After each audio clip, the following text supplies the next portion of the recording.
Boa noite. Boa noite. Eu estava na Guatemala, como meu pai disse, né? Guatemala é um país pequenininho da América Central. E quando o pastor pegava o microfone e dava boa noite, a igreja vibrava, batia a palma, não por causa do pastor, mas por causa que a presença de Deus estava lá. E eu acredito que a nossa igreja tem muito mais calor do que a igreja da Guatemala. Então eu vou dar uma boa noite de novo e você vai dar a melhor salva de palmas para Jesus que você puder. Beleza? Boa noite, igreja. Boa noite, primeira igreja batista de Marília. Boa noite. Marília é cidade de avivamento, Marília é lugar da presença de Deus. Olha para a pessoa que está do seu lado aí, dá um abraço nela, dá um beijo na cabeça dela, fala que você ama ela. Glória a Deus. Agora sim eu estou na minha igreja. Amém? Antes de começar, eu quero dar um aviso aqui, aproveitar, porque meu pai tinha me dado, na verdade, hoje de manhã, eu pensei que fosse ser tipo 5 minutos para falar. Daí depois ele me ligou para falar que eram 20, e eu não estava tão preparado para falar os 20. Mas eu acredito que Deus vai fluir no nosso meio, amém? Então deixa eu dar um aviso rápido, porque a gente tem falado muito a respeito do acampamento dos adolescentes, não é verdade? Só que ainda tem uma galera que está brisando e que não está fazendo parte das coisas, e tipo, não está entendendo nada. Não, mas como assim o acampamento, para quem que é e tal? Por exemplo, qual a idade? Acampamento é para o pessoal que tem 12 até 17 anos, certo? Quem pode participar? Os adolescentes da nossa célula, os adolescentes da nossa igreja. A galera, precisa ser batizado? Não, não precisa ser batizado. A gente acredita que pode mandar o cara não batizado para lá, a gente ora, a gente batiza ele lá mesmo no acampamento. E já sai cheio do Espírito Santo já e fluindo nos dons. Vai ser muito legal, nós vamos ter ministrações, nós vamos ter pregações, nós vamos ter atividades, vai ser uma coisa diferente que fazia muito tempo que a gente não fazia na nossa igreja e nós temos pensado e tido várias ideias para ajudar vixe, não saiu nada agora, para ajudar os adolescentes a irem no acampamento, não é verdade? Quase que eu emendei uma língua estranha aqui já, para não parecer que eu gaguejei. Para ajudar os adolescentes a irem no acampamento, nós estamos vendendo pizza e distribuímos blocos de pizza para os adolescentes. Então, se você conhece alguém que está vendendo uma pizza, compre pizza. Por exemplo, a Ana Sara está aqui vendendo uma pizza. Compre uma pizza da Ana Sara, compre uma pizza da Júlia, compre uma pizza que nós estamos... o Nicolas está vendendo uma pizza lá, compre uma pizza no final do culto. Tá certo? Você que pegou o seu bloco de pizza, não se esqueça que você tem que acertar a sua pizza semana que vem, dia 10, e a entrega da pizza é dia 20. Fechou? E se você quer inscrever no acampamento, nós vamos ter inscrição no final lá no Tadel, inscrição nos nossos cultos, inscrição no site, inscrição não falta em todos os lugares do mundo. Me liga, me manda o WhatsApp, e-mail, me chama, sinal de fumaça. Vamos começar? Glória a Deus. Vira para a pessoa que está do seu lado e fala assim, a fé passa pela cabeça antes de chegar no coração. A fé passa pela cabeça antes de chegar no coração. A gente faz essas viagens, essas coisas assim, que a nossa igreja nos envia, e às vezes o pessoal não entende muito bem o porquê que a gente faz essas viagens. Não entende muito bem o porquê. Por que que o pastor foi para o Chile? Por que que o pastor foi para a Índia? Por que que o Davi e o Danilo foram para Guatemala? Será que é só para passear, para ver as coisas lá? Não, existe um propósito naquilo que a gente está fazendo. Existe um objetivo. Isso recicla os seus pastores, isso recicla a visão da sua igreja, isso faz bem para a gente, porque às vezes a gente está fechado aqui na bolha social chamada Primeira Igreja Batista, e quando a gente sai, a gente vê aquilo que Deus está fazendo em outros lugares. E eu falo essa questão de a fé passa pela cabeça antes de chegar no coração, eu falo isso para os adolescentes, mas isso vale para todos nós. Porque testemunhos de fé e ver aquilo que Deus está fazendo em outros lugares e em outros países ativa a nossa fé. Então, o que eu vou falar para vocês hoje, eu quero muito que isso ative a sua fé. Eu quero que você tenha a sua fé ativada hoje. Eu quero que você saia daqui realmente cheio de fé, querendo cooperar com o reino de Deus, querendo fazer parte daquilo que Deus está fazendo no Brasil, com aquilo que Deus está fazendo em Marília, sim, mas com aquilo que Deus está fazendo no mundo todo. O pastor Cash Luna, que é o pastor da igreja que a gente foi, não é verdade? O escritor do livro Em Honra ao Espírito Santo, ele usou um termo que ele criou, que eu achei muito legal, que ele juntou as palavras global, porque nós temos que ser uma igreja global, mas nós temos que ser uma igreja local. E aí ele criou o termo glocal. Então eu quero que você saia daqui hoje com o pensamento glocal. Porque às vezes você pensa que o que está acontecendo aqui só está acontecendo aqui na igreja. E o padrão de igreja é esse aqui. Mas na verdade existem outras pessoas de outros lugares do mundo que Deus também está abençoando. E esses pastores são nossos amigos. E é por isso que a gente faz essa viagem, é por isso que a gente faz essas questões que a gente pega, vai para outro país e tal, fazer parte do Global Kingdom, que é esse grupo de pastores selecionados das igrejas aí. Sabia que, se eu não me engano, 1% das igrejas do mundo tem mais de 1.000 membros? 1% das igrejas... 1,5%, meu pai me corrigiu aqui. 1,5% das igrejas do mundo tem mais de 1.000 membros. Você faz parte de 1,5% das igrejas cristãs do mundo todo. Dá uma glória a Deus aí no seu lugar. Dá uma glória a Deus, dá um aplauso para Jesus aí, porque isso é muito legal. Sabia que por esse grupo, Global Kingdom, o qual a gente faz parte, o pastor Domingos está a somente um relacionamento de distância do Chuck Norris. E eu não estou zoando. Sabe por quê?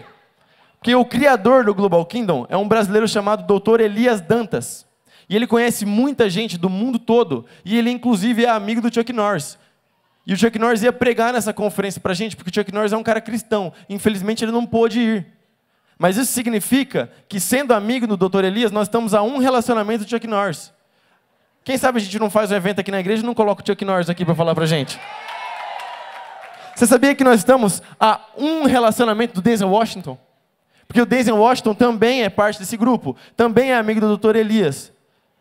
E também pode estar aqui na nossa igreja um dia no nosso encontro de homens com propósitos. Então a gente precisa fazer parte desse grupo, precisa se conectar com pastores. Se você gosta de termos em inglês, a gente tem que fazer network. Não é verdade, pastor David? E a gente estava lá. A igreja que nos recebeu é uma igreja chamada Casa de Deus, lá na cidade da Guatemala. A igreja do pastor Cash Luna. Eu trouxe algumas fotos para mostrar. Pode ir passando as fotos aí, mano. Porque eu tenho que passar para o Danilo. Olha só, segura aí, rapidão. Esse é o templo principal da Casa de Deus. Aqui tem 12.000 lugares. Tá? 12.000 lugares. E ele faz aí 2 cultos por domingo com 12.000 pessoas, vai abrir o terceiro agora mês que vem. Pode ir passando agora, existe um outro templo que tem mais 3.500 lugares, e também ele tem mais 2 cultos nesse outro templo de 3.500 lugares, e também sempre lotado. A gente estava lá, olha só que legal. E esse pastor começou essa igreja do zero, porque ele começou do zero. Quando ele era mais jovem, esse pastor Cash Luna morava de favor no fundo de uma igreja. E ele começou esse ministério Casa de Deus em 1994. Eu nasci em 1993, tenho 25 anos. Ou seja, essa igreja toda, essa estrutura toda, ela tem somente 24 anos. A construção dessa igreja, desse templo que você está vendo, esse aqui já é o que a galera usa para os jovens. Eles têm 3.500 lugares. A construção daquela igreja grandona lá que você viu, começou essa aí, em 1999. E inaugurou em 2013, e o prédio de escritórios inaugurou em 2017. Que é um prédio de escritórios tão moderno quanto o prédio da Google, e eu não estou exagerando. Depois eu trago um vídeo para vocês verem, porque a gente tem muita coisa, muito material, e não dá para mostrar tudo aqui. E por que a gente está falando isso, mostrando essas coisas? A gente está passando por um processo de construção do nosso templo, não é verdade? A gente comprou nosso terreno, um terreno grande, a gente está lá erguendo as coisas, e agora estamos fazendo a nossa cobertura, porque nós queremos sair daqui do aluguel, e queremos ir para um lugar que a gente possa desfrutar cada vez mais da liberdade que o Senhor nos dá. E o pastor Cash Luna falou um pouco sobre a construção desse templo, e deu um testemunho bem legal, porque as pessoas olham para isso, e as pessoas falam assim: esse lugar é uma igreja rica. Esse lugar é uma igreja de gente rica. Esse lugar é uma igreja que só vai gente que tem dinheiro. Mas deixa eu te dar um pouco da realidade da Guatemala. A Guatemala é um país subdesenvolvido. O povo passa mais necessidade do que o povo brasileiro. O salário mínimo do guatemalteco é $300. Aí você pode converter para reais e pensar, pô, $300 está maneiro, né? 3 vezes 4, 12, R$ 1.200, está bacana. Só que, se você for converter para a moeda deles, a moeda deles é Quetzal, Quetzal, e cada $1 você compra 7 Quetzal. Poxa, está rendendo mais ainda, só que com 7 Quetzal você não compra nada. A gente ia almoçar e a gente não gastava menos do que 160 Quetzal para a gente comer. Então, as coisas são muito distantes, o preço das coisas para o povo lá é muito distante. Então, $300 em Quetzal não dá para o povo fazer absolutamente nada, o povo passa muita necessidade. E ainda assim, eles construíram essa igreja do zero, num terreno que eles alugaram. Como que isso aconteceu? Simples, o pastor Cash deu uma resposta que eu achei fenomenal. Ele disse, a nossa igreja não é uma igreja de gente rica. A nossa igreja é uma igreja de gente generosa. É uma igreja de gente que coopera com o reino. E ele estava contando esse testemunho para a igreja. E enquanto ele contava esse testemunho, algo que me marcou muito, que foi surpreendente, foi que, enquanto ele contava esse testemunho, as pessoas da igreja começaram a levantar. E as pessoas começaram a depositar dinheiro no palco, assim. Ele não tinha feito o momento de oferta. Ele estava contando uma história que o povo da igreja já conhecia. Pode colocar uma foto, deixar uma foto congelada assim agora, para ficar bem bonitão. Esse aí é o pastor Marcos Madaleno, nosso amigo, orando lá na conclusão. E aí, o povo começou a sair dos seus lugares e começou a colocar dinheiro no palco, assim. Todo mundo. Sem ele ter feito o momento de oferta, sem ele ter feito apelo, sem ele ter pedido para as pessoas fazerem isso. Simplesmente as pessoas começaram a levantar e colocar dinheiro no palco. E aí ele falou, olha só, vocês estão vendo isso aqui? Isso aqui acontece na minha igreja direto, e eu não estou pedindo momento de oferta, não estou exigindo das pessoas isso. É porque a igreja entendeu o princípio de trazer os dízimos à casa do Senhor, trazer as ofertas à casa do Senhor, e é isso que a minha igreja faz. E o povo começou a cooperar. E no final, eu e o Danilo, a gente foi lá na frente, a gente deu a nossa oferta também, a gente olhou aquele negócio. E eu não estou fazendo sensacionalismo, querendo falar de dinheiro, não, mas é porque foi um negócio que eu nunca tinha visto na minha vida. Tinha muito dinheiro no palco, muito dinheiro, assim, ó. Era um negócio absurdo. Tinha caravana de países lá, o pessoal levou bandeira, eles encheram a bandeira de dinheiro, deram um nó, assim, fizeram uma sacola de dinheiro e colocaram lá na frente. Foi um negócio absurdo. Eu olhei aquilo e falei, meu Deus. E não é o povo da Europa que deu €1, era o povo tipo do Peru, cara, sabe? Povo de país igual ao nosso. E aí o pastor Cash olhou aquele dinheiro todo, ele falou assim, ó, eu não pedi para o povo dar oferta aqui. E esse não era o momento da oferta. Então, se o Espírito Santo conduziu o povo, eu vou fazer o seguinte, nós vamos pegar esse dinheiro aqui, nós vamos dobrar esse dinheiro, nós vamos doar esse dinheiro para a construção de casas que foram destruídas com a erupção do vulcão. Porque há uns 20 dias atrás entrou um vulcão em erupção lá e destruiu muitas casas e matou uma galera. E todo esse dinheiro foi para a construção de casas, que já havia sido falado anteriormente. Então, é uma igreja de gente generosa, é uma igreja de gente que coopera com o reino. É uma igreja de gente que participa. E ele falou algo que eu tomei como verdade para a minha vida e para a nossa igreja. Ele falou assim, se eu, em nome de Jesus e para a glória de Deus, fiz isso num país como a Guatemala, isso pode acontecer em qualquer lugar do mundo. E eu quero estar aqui para dizer hoje para você que isso pode acontecer na primeira igreja batista de Marília. Isso pode acontecer na primeira igreja batista de Marília.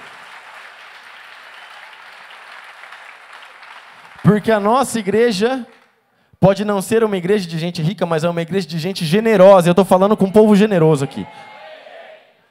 Mas não foi só isso, não foi só a estrutura, o tamanho das coisas que me impressionou. Porque se eu tirasse uma foto lá naquela fachada da igreja, sem a bandeira da Guatemala, postasse na internet, falasse que estava na Califórnia, todo mundo ia acreditar. Porque é algo realmente assim, absurdo. Mas essa conferência tinha pastores de vários lugares do mundo, como eu disse. E algo que me impactou muito foram os testemunhos de alguns pastores. Porque tinha muito pastor mais famoso, assim, uma galera mais pop e tal, com bastante seguidor na internet, mas tinha um pessoal que não é tão pop assim, eles nem podem ser pops também, senão eles morrem, que era um pessoal que faz igreja e prega Jesus Cristo lá no Oriente Médio. Tinha um pastor chamado Jihad Haddad, eu fiz um workshop com ele, depois ele pregou. E esse pastor, ele é pastor no Líbano. Tem uma igreja no Líbano, ele já reúne mais de 3.000 pessoas no Líbano. E você não tem noção do quanto é perigoso reunir 3.000 pessoas no nome de Jesus Cristo no Líbano.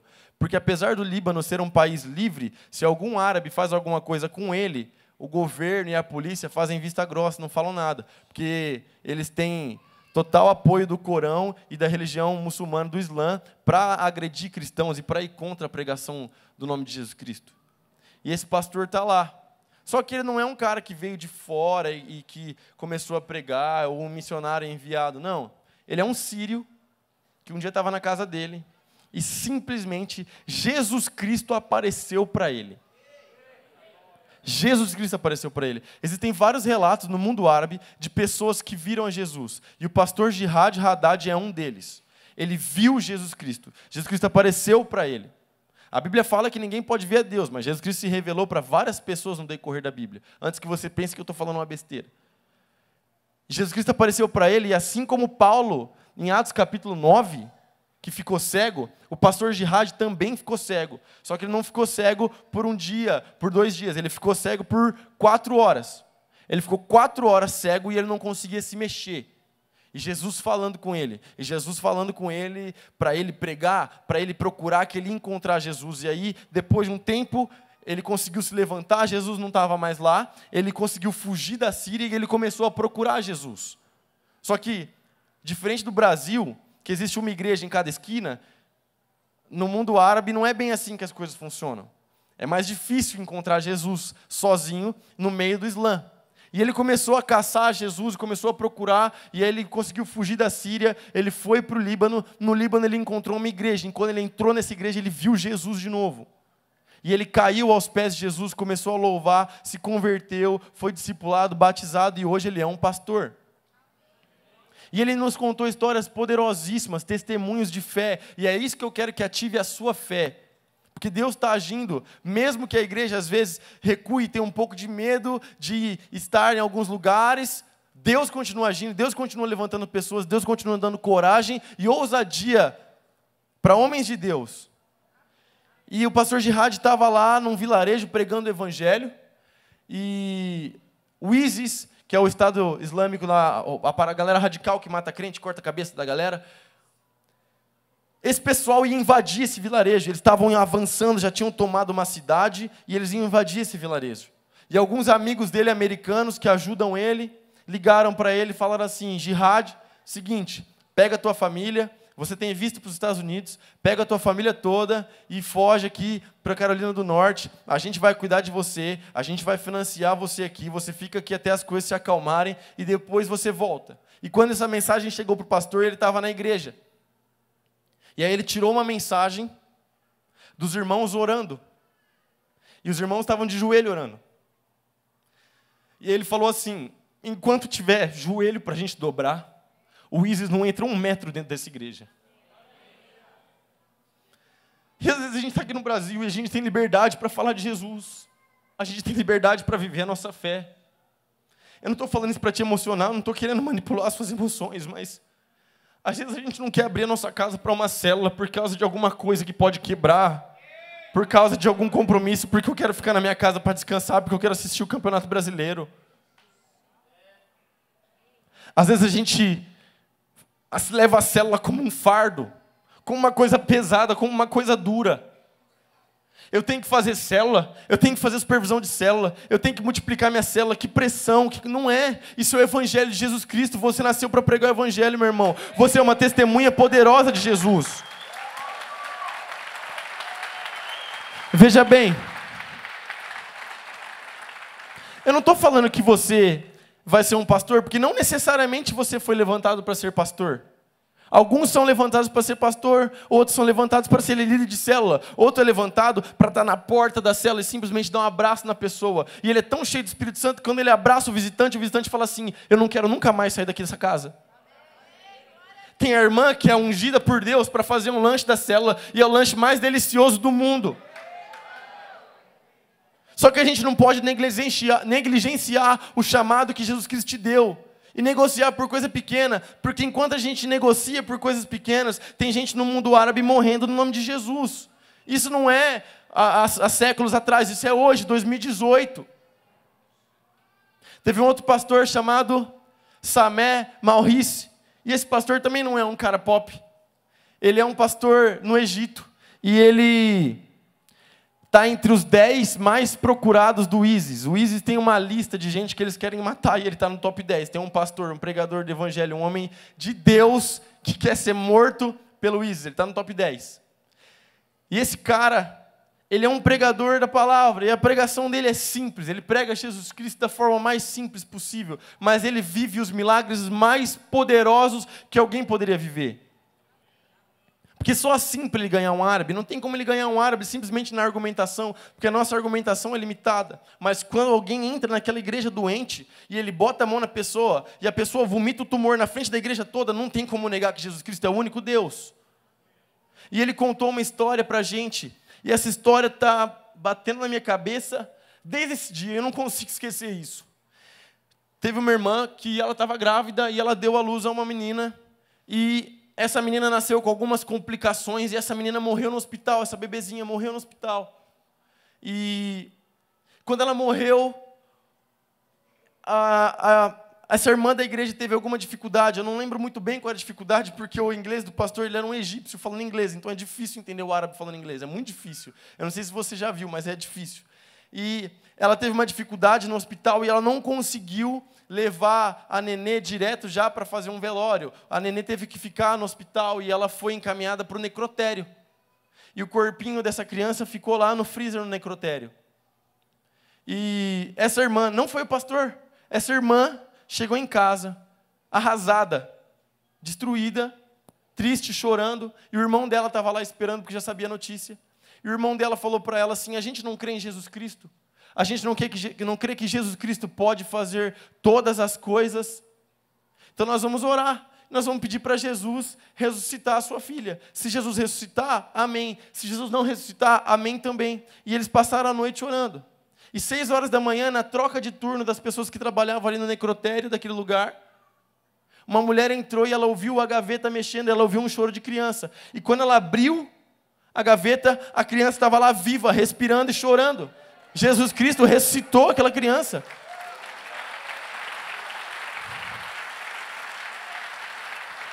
Sabe de uma coisa? As nossas palavras, a gente tem que ler bons livros, a gente tem que ser conhecedor das coisas, mas as nossas palavras, elas são limitadas. Chega um momento que a gente só pode agir pelo poder de Jesus Cristo.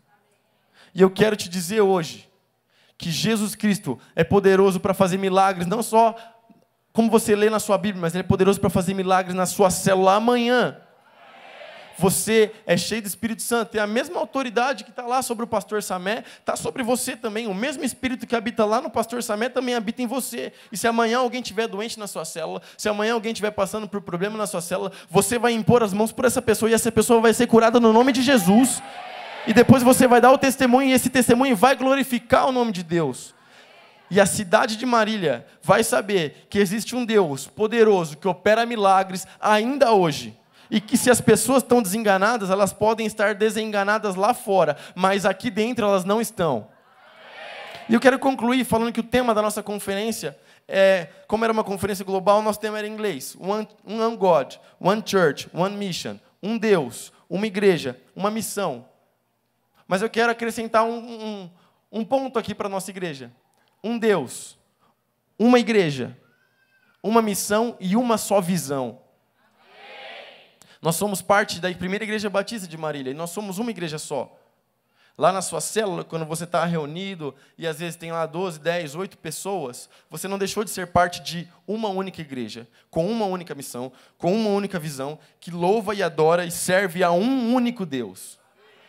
E nós vamos fazer uma dinâmica daqui a pouco a respeito disso, mas eu quero passar para o Danilo, que ele também tem coisa muito legal para falar para vocês.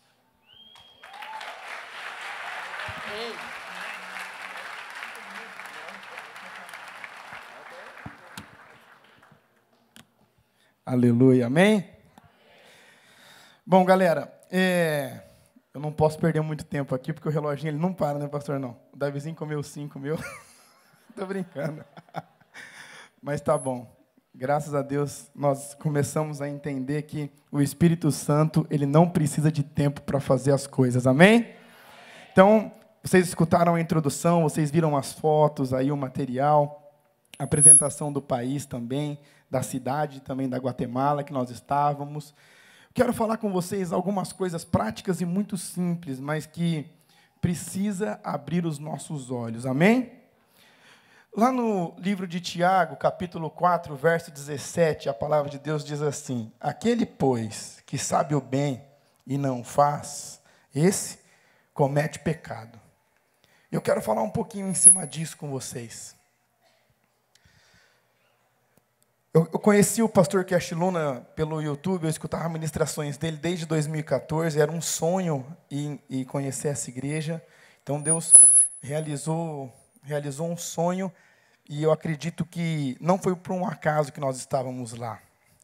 Nós estávamos pregando aqui há alguns tempos, alguns tadéis, e eu sei que quando nós pregamos sobre o Espírito Santo, quando nós pregamos sobre unção, eu sei que quando os nossos corações começam a acelerar, sem a gente ter explicação, é aquela sensação gostosa, nós gostamos de vir, de se render, de receber algo de Deus, mas eu quero falar algo muito sério com vocês, né? Eu não vou puxar a orelha de vocês, não, mas eu acredito que Deus, Ele quer dar uma alinhada nos nossos líderes, amém?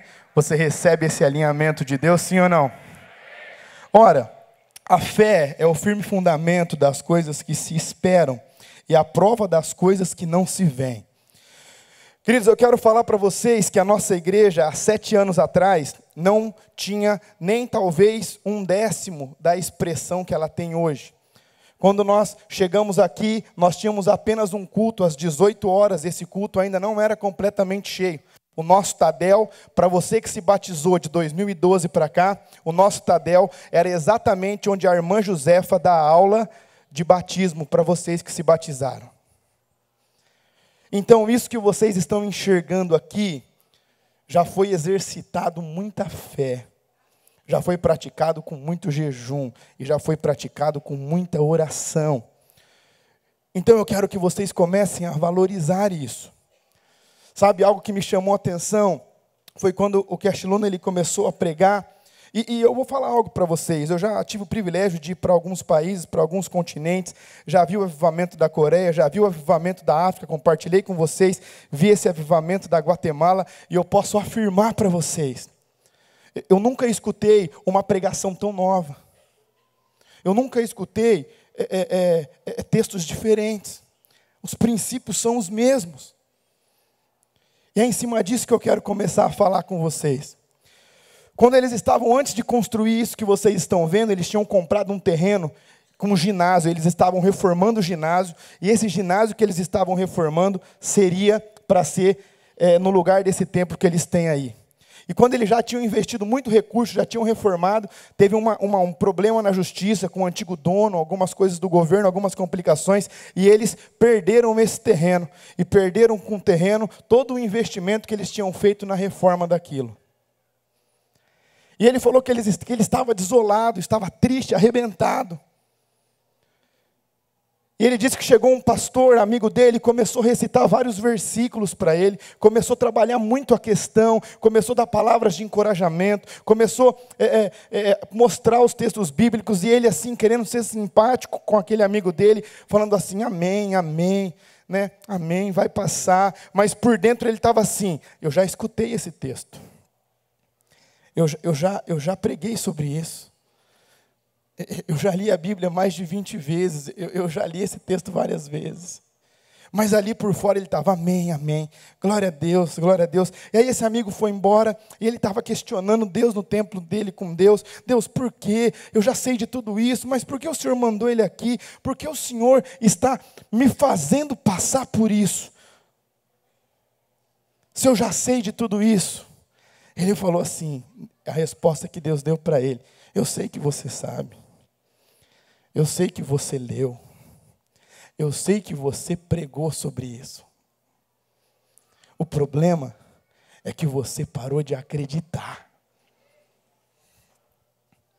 E queridos, quando eles começaram a construir isso, sabe, eu vou falar por baixo aqui, eu não sei o valor exato, ele não me expôs, mas olhando esse templo aqui, eles gastaram pelo menos 100 milhões de reais.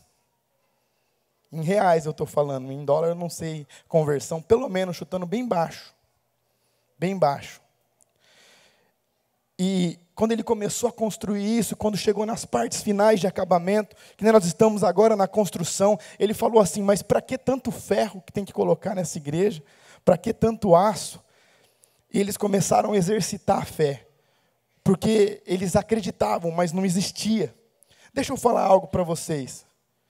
Nós falamos muito sobre fé, mas nós estávamos voltando de lá e tinha um pastor com a gente falando do avô dele, que estava em estágio final. Eu falei, cara, por que você não ora por ele? Ele falou, não, mano, ele já está idoso, vai morrer, não tem mais jeito para ele. Sabe, e às vezes nós fazemos isso, as pessoas estão enfermas, as pessoas estão doentes, é câncer. E aí a gente fala assim, olha, não tem jeito, o câncer vai matar. Não. Quando a gente ora, o Espírito Santo cura. Olha o pastor Domingos aqui, olha o Israel ali, quantos aqui já foram curados de câncer? Sabe, quando nós falamos disso, nós estamos falando de algo que não existe. Sabe, o recurso para a gente construir não existe. Mas nós temos fé que ele vai existir. Deixa eu falar uma coisa para vocês. Essa história da ressurreição que o Davi disse, mexeu muito comigo, porque, para vocês que não sabem, em 2015, eu ia pregar numa imersão pela manhã, e aí eu recebo uma ligação do meu pai, que um rapaz tinha furado o pare e tinha atropelado meu tio. E aí ele me ligou depois de um tempo, falando que o meu tio tinha vindo a óbito, era o irmão caçula dele. E eu me lembro que nessa época nós estávamos vivendo tantos milagres, eu falo, a minha família, nas células, nós estávamos tendo multiplicação da feijoada, nós estávamos tendo curas nas células, curas, e eu falei assim, não, isso está errado. Né? Eu vou entrar nesse necrotério, eu vou orar por ele, ele vai ressuscitar. E eu lembro que eu entrei naquele negócio, eu entrei naquele espaço que eles ficam antes de dessecar o corpo para preparar para a funerária. E eu entrei e eu olhei aquilo, eu tirei o lençol, eu olhei o meu tio esticado, e eu falei assim, não, ele vai ressuscitar. Eu lembro que eu comecei a orar, e passou um tempo e nada. E nada, e eu falava, não é possível que ele não vai ressuscitar, tem que ressuscitar. Eu tenho fé que ele vai ressuscitar. E eu orei por um tempo ali e nada. Eu comecei a ficar meio revoltado com Deus, sabe? Que nem o pastor estava. Eu falei, Deus, por quê? Eu não estou em pecado, estou orando, estou jejuando. Por quê? Qual é a diferença de ressuscitar um e curar o câncer de outro? Eu lembro quando o Espírito Santo, ele sussurrou no meu ouvido assim, foi uma das poucas vezes que eu escutei a voz audível dele. Ele disse assim, ainda não é o momento. Sabe, queridos, mas eu acredito que o Espírito Santo, 3 anos depois, começou a nos direcionar para algo, que começou a chegar o tempo da ressurreição aqui na cidade de Marília, através da nossa igreja. Começou a chegar o tempo de nós vivermos cura, de nós vivermos milagres. Ei, preste atenção no que eu vou te falar. Quando eu falo de fé, e nós olhamos para a Coreia, o Dr. Paul Yong-Chu falando assim para algumas pessoas, olha, nós vamos viver um avivamento, vocês vão ser prósperos, nós vamos ganhar muitas e muitas vidas para Jesus. E aquelas pessoas saíam do culto e saíam olhando para cima para ver se encontravam alguma folha de árvore para eles poderem comer, porque não tinha comida. Não é incoerente isso? Pô, mas o pastor prega que vai acontecer e eu saio do culto procurando folha porque não tem? Por quê? Porque a fé é a certeza das coisas que ainda não existe. Ei, preste atenção. Eu estou falando de fé.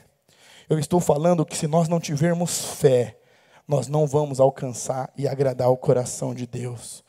Sabe, queridos, eu quero falar para você que você faz parte de uma das melhores igrejas do Brasil. E eu quero, olha para a pessoa que está do seu lado e fala assim, graças a Deus, na minha igreja, tem erros, tem falhas, porque nós somos humanos, mas graças a Deus, nós somos redimidos por Jesus. Ei, preste atenção nisso, uma frase que me marcou lá foi assim, sempre nós vamos encontrar aqueles que atrapalham fora, sempre nós vamos encontrar aqueles que criticam fora, e isso nunca vai mudar. Quantos de vocês aqui já escutaram falar mal da nossa igreja? Emprestar? Pode erguer a mão, eu já escutei também, pode erguer a mão. Eu não vou perguntar quantos falaram mal, senão vai ficar chato, não é verdade? Mas só quem escutou, é melhor. Mas deixa eu falar algo para você. Isso sempre vai acontecer. Sempre vão existir os críticos. Até aí não tem problema. O problema começa a acontecer quando os de dentro não ajudam. O problema acontece quando os de dentro não ajudam.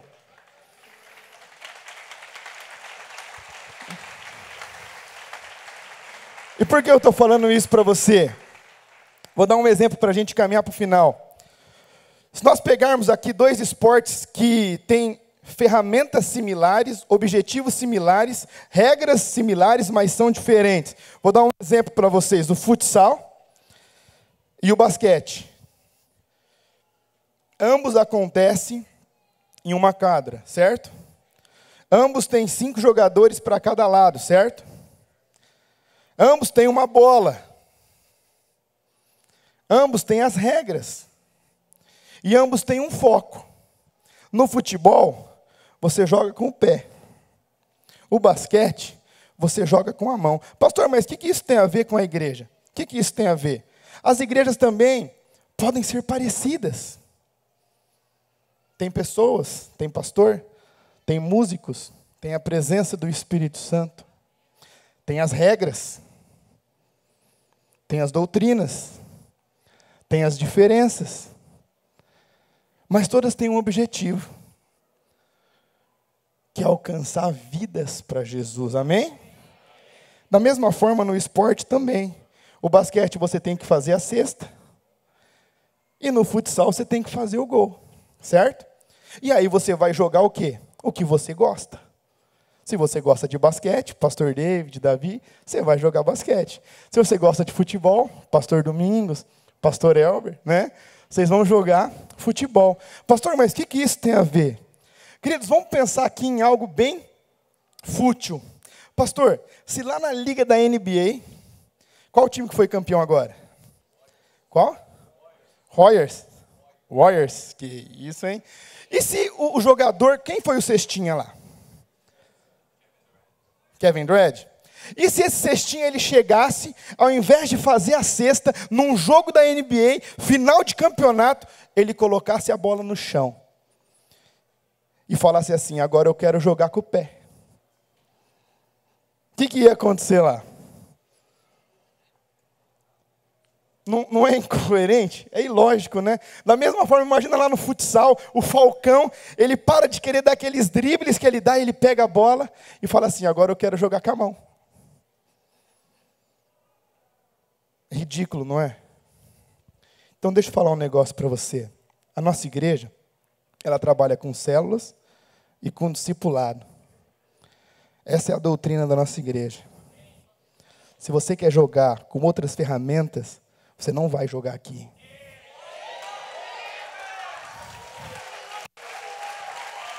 Presta atenção nisso. Sabe por quê? E quando eu falo células, grupos pequenos, eu não vou aqui citar todos os nossos grupos de família, porque senão eu posso falhar com algum, esquecer algum. Então, grupos pequenos em geral. Desde casais até solteiros, jovens. Nós temos aí mais de 30 cursos, né, pastor? 22 cursos aí. Então, são as regras daqui. Vocês estão conseguindo me entender? Eu consegui ser bem claro no exemplo ou não? Quem quer jogar basquete, joga basquete. Então, se você não gosta de células, se você não gosta de grupos familiares, se você não gosta de discipulado, não dá para você jogar aqui. Não dá. Aí talvez tenha algumas que podem trabalhar no modelo tradicional, nos cultos de quarta, nos cultos de sexta, escolas dominical. E não é errado. Veja bem que eu não estou falando que é errado. Eu acabei de dar o exemplo do basquete e do futsal. Ambos têm um time, ambos têm as regras, e ambos têm um foco, e ambos têm um objetivo. Mas não dá para você jogar basquete no futsal. E não dá para você jogar futsal no basquete. Então, se você faz parte do time, você precisa jogar.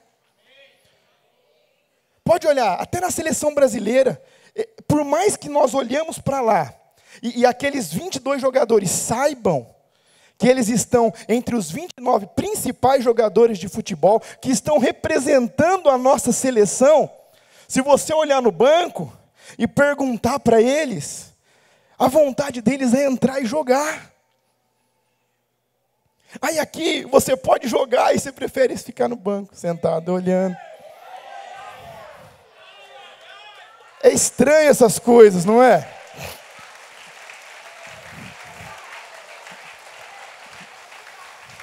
E queridos, por que eu estou falando isso para vocês? Olha aqui, nós temos um norte, nós sabemos para onde nós estamos indo, toda a nossa equipe pastoral, a visão é muito clara para nós, a nossa missão é muito clara.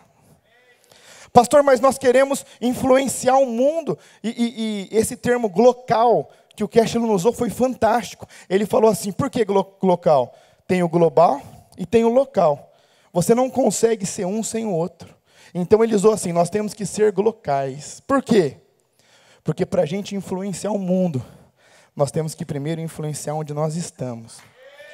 E para a gente influenciar, quando nós influenciamos onde nós estamos, o mundo começa a olhar para saber o que está acontecendo. Tinham 63 nações representadas na Guatemala, para conseguir entender o que o Espírito Santo estava fazendo naquele lugar de terceiro mundo. Então nós estamos falando de algo totalmente possível. 1 Coríntios 12, 27, o Duca pode vir aqui já, por favor, para a gente encerrar. Ora, vocês são o corpo de Cristo, e cada um de vocês, individualmente, é membro desse corpo. Queridos, todos nós somos membros do corpo de Jesus, independente se você está na mão, se você está no pé, se você está na perna, independente da sua função. Cada um de vocês é especial. Cada um de vocês faz parte do corpo de Jesus. Cada um tem uma função. Pastor, por que você está falando isso? Sabe, querido, se tem algo que eu aprendi, é não cair em golpe de visão. O que é golpe de visão, pastor? Às vezes nós chegamos em uma célula que tem 20 pessoas. Mas você fala assim, dá para multiplicar essa célula? Não dá. Não tem um líder em treinamento, não tem um hospedeiro. E às vezes você vai numa célula de 12, que talvez não traz aquele impacto. Mas se você precisar multiplicar aquela célula, você tem um líder em treinamento e você tem um hospedeiro. Qual célula é saudável? Então nunca mais cair em golpe de visão. Pastor, minha célula tem 8 pessoas, não tem problema, trabalha, ganha mais 4 vidas para Jesus, 5 vidas para Jesus, treina alguém para assumir a liderança, treina alguém para assumir como hospedeiro e avança no reino de Deus. As células têm uma missão, avançar, ganhar vidas para Jesus. Então preste atenção nisso. Se você está nesse time, se você faz parte desse time, o pastor Domingos como nosso pastor e os pastores aqui, como se fossem os técnicos desta região. Todos vocês podem jogar. Nós queremos que vocês joguem o jogo do Evangelho. E esse jogo que eu estou falando não é de jogar o jogo. Eu estou falando que todos vocês podem servir na nossa igreja como filhos. Todos vocês podem liderar, todos vocês podem hospedar, todos vocês podem discipular. E é pela fé. Se metade das pessoas que estão aqui entender isso, nós já ganhamos 700 pessoas para Jesus até o final do ano. Presta atenção nisso. Pastor, mas é fácil falar, né? Não, não é fácil falar. Eu nunca vou subir aqui em cima para falar o que eu não fiz. Eu já liderei diretamente mais de 30 células. Já multipliquei mais de 20 vezes a célula que eu liderava. Eu sei as dificuldades de um líder, eu sei as dificuldades de um hospedeiro. Só que algumas pessoas estão dando tantas desculpas que eu falei assim, amor, vamos fazer o seguinte, vamos abrir uma célula na nossa casa de novo, vamos começar a liderar de novo ali. Por quê? Porque eu quero ver. Eu quero ver se realmente é isso tudo, ou se a paixão começou a apagar, começou a esfriar. Eu quero desafiar você, líder, você, supervisor. Ah, mas minha supervisão não está indo bem. Às vezes você desaprendeu a liderar, começa a liderar uma célula de novo. Pastor, mas e casa? Você mora onde? Você não tem casa? Eu vou abrir na minha. Pastor, mas meu apartamento é pequeno, minha casa é pequena. Eu já tive uma célula no Rossi Alegre, na casinha de 2 quartos. Que a sala é junto com a cozinha. que se 10 pessoas ficava apertado. Não tive dificuldade em liderar uma célula numa casinha pequena. Quem quer faz. Quem não quer, justifica e dá desculpa. Mas eu quero falar para vocês, lembrem-se disso. Os de fora sempre criticam e sempre atrapalham. Mas o problema acontece quando os de dentro não ajudam. Para a gente finalizar, eu quero fazer uma dinâmica com vocês, junto com o Davi. Quero chamar a equipe de louvor aqui, por favor. Cada um de vocês tem um lugar especial, não só aqui na nossa igreja, mas claramente falando das células aqui. E com certeza a nossa igreja tem um papel importantíssimo no reino de Deus. Com certeza a nossa igreja tem um papel especial, como todos têm. E se você faz parte daqui, se você faz parte dessa equipe, dessa liderança, você está debaixo dessas regras, você está embaixo dessas doutrinas. Pastor, mas isso não é manipulação? Não, isso é Bíblia. Salmo 133, verso 1. Projeta para mim, por favor, para a gente caminhar para o fim.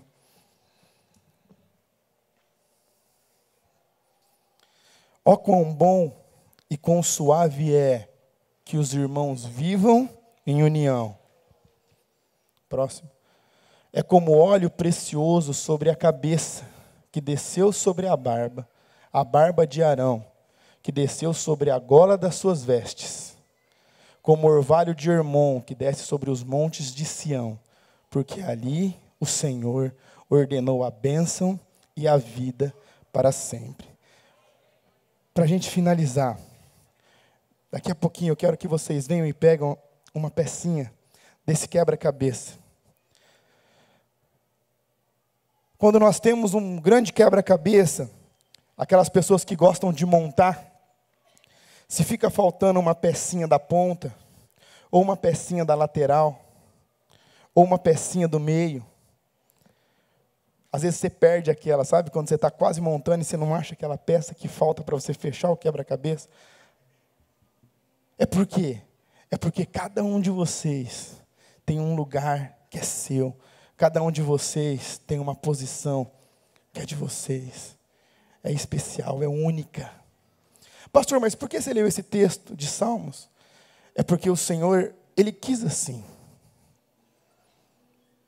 A unção dessa igreja, vocês gostando, ou não concordando, ou escutando os críticos, vem pela vida do nosso pastor.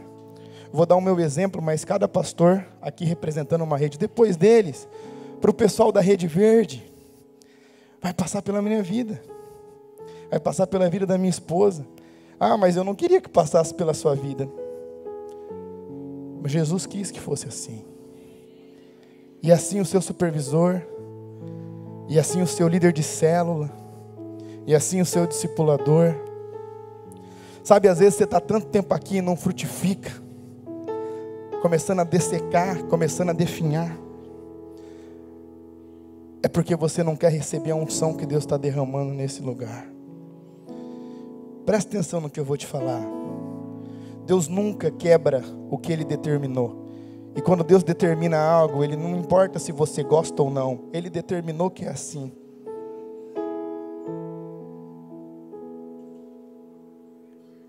Ah, mas eu não quero a unção do pastor Danilo, eu não quero a unção do pastor David, não, o pessoal da azul, do pastor André, o pessoal da amarela. Então aqui você não tem unção.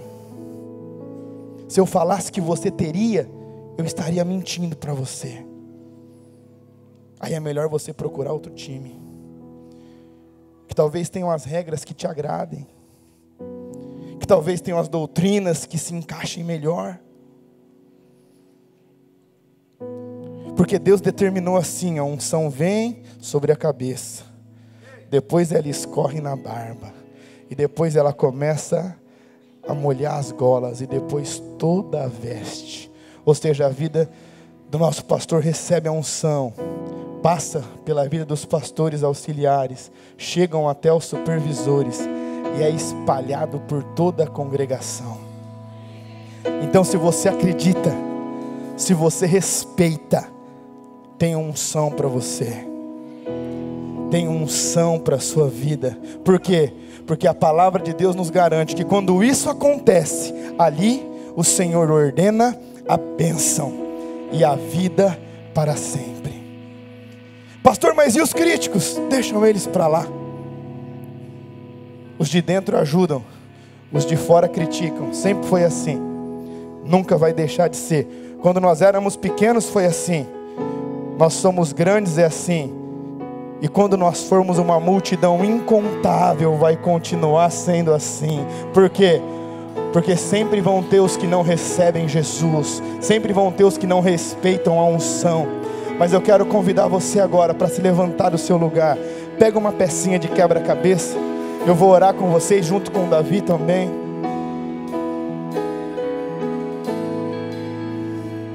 Quero agora que vocês se misturem, pessoas aqui. Vai com uma pessoa que você não conhece, dê as mãos. Comece a orar por ela enquanto essa canção é tocada. Todos vocês, eu quero que você olhe para essa peça pequenininha de quebra-cabeça. Talvez fale, nossa, mas é a pontinha. Mas sem você não dá para a gente montar o quebra-cabeça. Sem a sua vida, vai ficar buracos no tabuleiro. Vai ficar buracos. Vai ficar feio, não vai completar a imagem. Agora, quando você entende a sua posição, quando você entende o seu lugar, você sabe que você tem a sua posição garantida por Jesus. Você sabe que você tem o seu espaço. Você sabe que tem unção para você. Talvez você não sabe nem quem é seu supervisor. Talvez você não sabe nem quem é o seu pastor. Nunca deu um abraço no seu pastor direto. Talvez você nunca deu um abraço no seu pastor sênior. Ei, deixa eu falar. A unção que começou a ser derramada nessa casa há quase uma década atrás, ela nunca foi interrompida. Acontece que quem não quis receber, o Espírito Santo não desperdiça a unção. O Espírito Santo não joga a unção fora.